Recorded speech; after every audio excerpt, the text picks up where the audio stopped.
അപ്പോൾ ഇന്നത്തെ പുതിയ പ്രൊമോ വന്നിട്ടുണ്ട്. അതിനകത്ത് ലാലേട്ടൻ പറയുന്നത് ഈ സുഹൃത്തുക്കളായിരുന്നവരുമുണ്ട്, സുഹൃത്തുക്കളായിട്ട് പിരിഞ്ഞവരുമുണ്ട്. അതായത് ആര്യനും ജിസയിലും സുഹൃത്തുക്കളാണ്, ശൈത്യയും അനുമോളും പിരിഞ്ഞവരാണ്. അപ്പോൾ ഇവർ സംസാരിക്കുന്നത് കാണിക്കുന്നുണ്ട് കേട്ടോ. അതിനകത്ത് അനുമോളും ശൈത്യയും പരസ്പരം കരഞ്ഞ് കെട്ടിപ്പിടിച്ചൊക്കെ സംസാരിക്കുകയാണ്. നീ എന്നെ തെറ്റിദ്ധരിച്ചതാണ്, അല്ലെ നീ പറഞ്ഞ കാര്യങ്ങൾ എനിക്ക് കുറേ ഹേർട്ടായിട്ടുണ്ട്, അങ്ങനെയൊക്കെ പറഞ്ഞ് സംസാരിക്കുന്നുണ്ട്.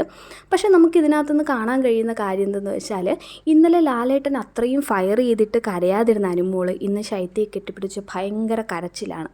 ഇത് കാണുമ്പോൾ നമുക്ക് മനസ്സിലാക്കുന്നത് എന്തെന്ന് വെച്ചാൽ, അനുമോൾ നല്ലൊരു ഗെയിമറാണ്. അനുമോൾ ഇന്നലെ കരയാതെ പിടിച്ചു നിന്നു, പക്ഷേ ഇന്ന് കരഞ്ഞു. കാര്യം അനുമോൾക്ക് ശൈത്യമായിട്ടുള്ള ആ ഒരു പ്രശ്നം കോംപ്രമൈസ് ചെയ്യണം. അനുമോളുടെ ഭാഗത്ത് തെറ്റില്ല, അല്ലെങ്കിൽ അനുമോൾ ഇപ്പോഴും ശൈത്യയോട് ഇഷ്ടമാണ്. അത് നമ്മൾ പ്രേക്ഷകരുടെ അടുത്ത് അനുമോൾക്കൊരു കണക്ഷൻ ഉണ്ടാക്കണം. അല്ലെ ഈ പറയുന്ന പോലെ തന്നെ ഫാമിലി പ്രേക്ഷകരെയാണ് അനുമോൾ നോട്ടയിട്ട് വെച്ചിരിക്കുന്നത്. അപ്പോൾ അവരുടെ ഇടയിലേക്ക് ചെല്ലണമെങ്കിൽ ഇങ്ങനത്തെ കുറച്ച് കാര്യങ്ങളൊക്കെ കൂടെ വേണം. അത് അനുമോൾക്ക് നല്ല രീതിക്ക് അറിയാം. അതുപോലെ തന്നെ അനുമോളത് ചെയ്യുന്നുണ്ട്. അനുമോൾ നല്ലൊരു ഗെയിമർ തന്നെയാണ് കേട്ടോ.